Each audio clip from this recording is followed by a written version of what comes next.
திருப்பூரில் வேன் மோதி டிரான்ஸ்பார்மர் உட்பட 6 மின் கம்பங்கள் சரிந்து சேதமடைந்த நிலையில் போக்குவரத்து பாதிக்கப்பட்டுள்ளது.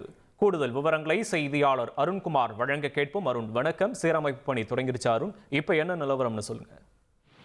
வணக்கம். திருப்பூரில் வேன் மோதி 6 மின் கம்பங்கள் சரிந்து தற்போது போக்குவரத்து பாதிப்பு ஏற்பட்டுள்ளது. திருப்பூர் பெரிய கடை வீதியில் பகுதியில் குடிநீர் குழாய் உடைப்பு சீர் செய்யும் பணிக்காக மாநகராட்சி சார்பில் பள்ளம் தோண்டப்பட்டு குழாய் சீர் செய்யும் பணி நடைபெற்றுக் கொண்டிருந்தது.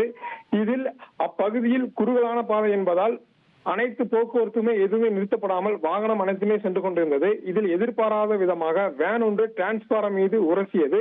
இது உரசியதில் வேன் டிரான்ஸ்பாரம் ஏற்கனவே சரிந்த நிலையில் காணப்பட்டிருந்த நிலையில் தொடர்ந்து டிரான்ஸ்பாரம் முழுவதுமே கீழே விழுந்தது. இதைத் தொடர்ந்து அருகில் இருந்த 5 கம்பங்களுமே கீழே சரிந்து விழுந்தது.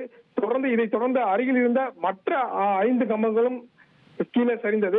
தொடர்ந்து அப்பகுதியில் உடனடியாக பொதுமக்கள் மின் வாரியத்துக்கு அழைத்தனர். உடனடியாக மின் தடை ஏற்பட்டது. தொடர்ந்து அப்பகுதியில் வாகனம் எதுவும் செல்லாமல் இருக்க போக்குவரத்தும் மாற்றங்களும் செய்யப்பட்டிருந்தது. இதனால் போக்குவரத்து வாசிகள் மிகவும் சிரமம் அடைந்தனர். இதனைத் தொடர்ந்து திருப்பூர் தெற்கு போலீசார் வேனை ஓட்டி வந்த நபரை பிடித்து தற்பொழுது விசாரணை மேற்கொண்டு வருகிறார்கள். இந்த சம்பவத்தால் அப்பகுதியில் சிறிது பரபரப்பு காணப்பட்டது. விவரங்களுக்கு நன்றி அருண்குமார். இனி செல்லும் இடமெல்லாம் செய்தி.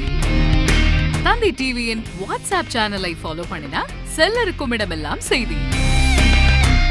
இதோ QR கோட் இப்பவே ஸ்கேன் பண்ணுங்க, ஃபாலோ பண்ணுங்க.